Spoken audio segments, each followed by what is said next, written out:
Honduras, elecciones ilegítimas. Se votó en Honduras, triunfa un derechista, eran todos derechistas los candidatos, el que ganaba era derechista. Porfirio Lobo, un opositor que apoyó el golpe de Micheletti y se imponía en las elecciones presidenciales.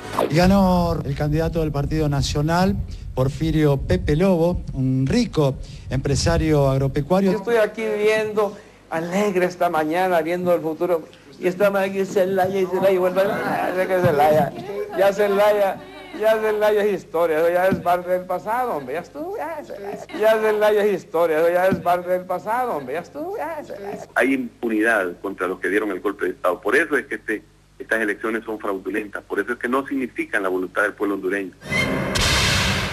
Para Estados Unidos fue un paso favorable.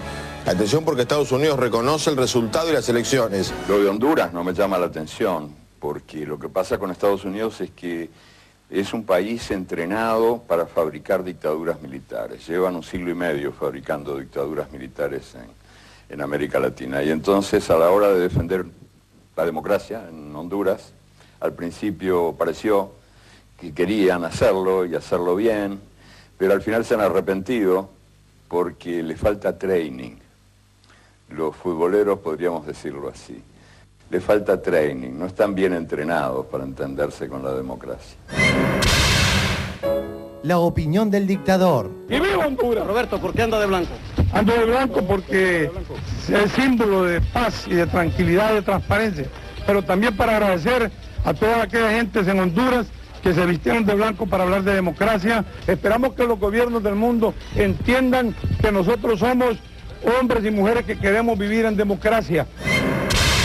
El simulacro o parodia de elecciones en la República de Honduras, que es precisamente el reverso de la moneda de la ilegalidad democrática. En este caso, Argentina tiene una postura muy clara, la ha tenido siempre en este proceso, que de aceptarse invocaría ya directamente conceder con carácter de precedente movimientos de esta naturaleza que serían inaceptables en nuestro continente. Para destacar es el lamentable papel que jugaron los observadores internacionales, pagados por el gobierno de facto. Vinieron a hacer turismo y se dedicaron a rondarnos, a los periodistas, hablándonos de la transparencia de esta elección y del aluvión de votantes en las mesas, algo que realmente nunca advertimos. Para calificar estas elecciones, ¿quién mejor que uno de los centenares de observadores internacionales que llegaron a este país? Todo un éxito, todo un triunfo electoral, ha sido prácticamente una fiesta cívica en la que el pueblo se ha volcado a las calles con alegría, con entusiasmo. Más del 60% de las mesas registraban un 60% de participación ciudadana. El ausentismo en más del 50%.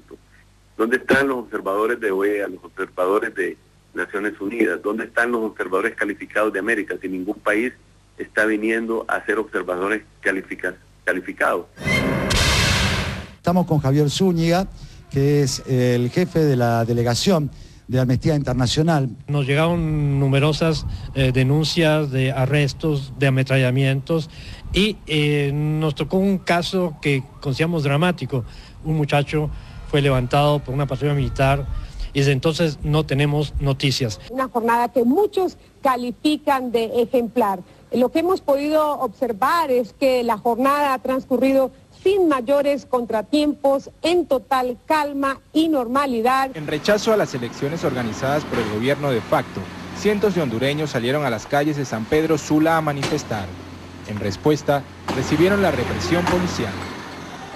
Sumado a la violencia física, los ciudadanos fueron acosados por la policía en sus propias casas. Sin mayores contratiempos, en total calma y normalidad. Andan en grupos de gente de la dictadura, visitando casa por casa, preguntándole a la gente si iba a votar. Y a la gente que dice que no era a votar, la insultan, la intimidan y les dicen que van a tener que afrontar la justicia.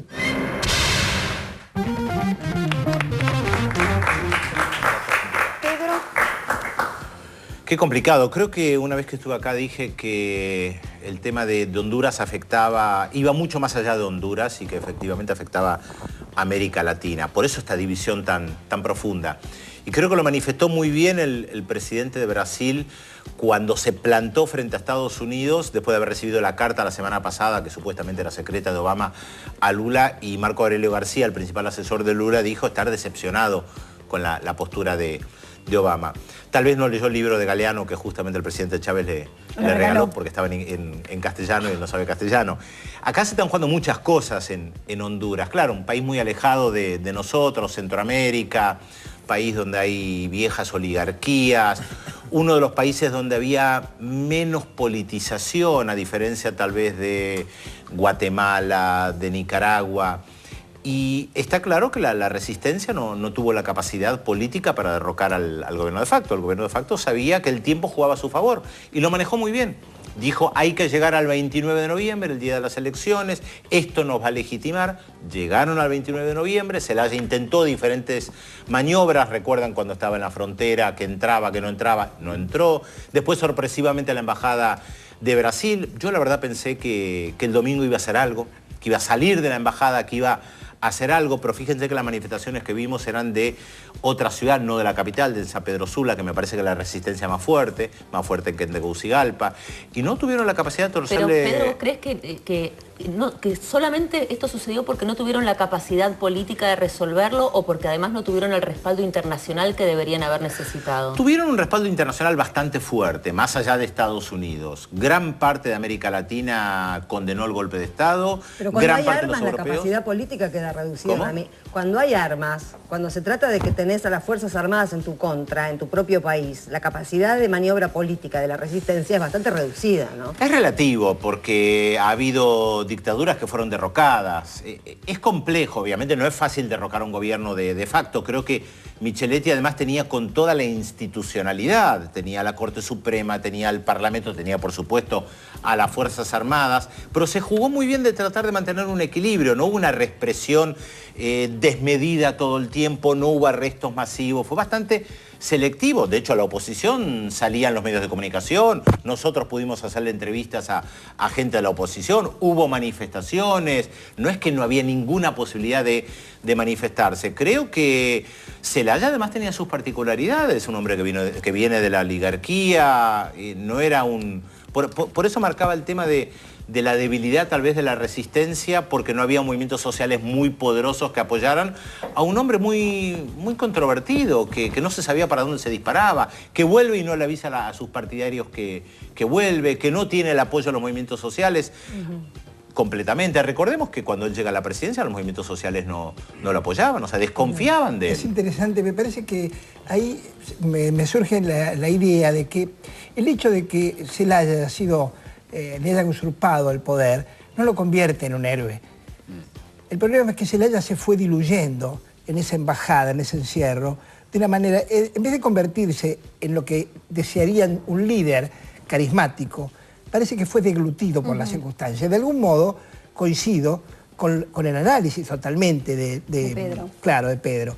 Porque lo que está diciendo es que ponemos sobre Zelaya los ideales, lo que queremos, las libertades, y Zelaya se redujo. No, pero a mí yo no estoy de acuerdo para nada, porque me parece que lo que está en juego acá no es Zelaya, digamos, el liderazgo de Zelaya, la estatura de Zelaya, me parece que no tiene, digamos que ese no es el punto es cuando por la fuerza se interrumpe un proceso legítimo y democrático. Pero sea, quien fuere, sobre eso no hay debate. Y que además no hay debate sigue siendo ese. Pero vos decís que no debería, perdón, es muy interesante porque lo que está en juego. Esta es la democracia, digamos, de Latinoamérica, y el tema que Obama haya tenido, para mí, en lo personal, una postura tan tibia como mínimo frente a este tema, y que en el medio de esa situación haya sido premiado con el Nobel de la Paz, para mí habla de un montón de otras cosas, de cuál es la tendencia en general y de cómo si esto se hubiera podido resolver de otra manera, hubiera podido plantar bandera en Latinoamérica de lo que sí se puede llegar a venir. Pero no se contrapone a lo que decíamos. Es parte del Vos mismo reaccionaste, panorama. claro, tal vez me voy a corregir y voy a decirte lo que pienso. Que no habría que hablar de Zelaya del modo que hablé, porque estoy hundiéndolo más de lo que ya está hundido. Lo que pasa es que a mí me perturba cuando le pones fichas de héroe a alguien que no se las merece, aunque no se merece tampoco haber sido destituido.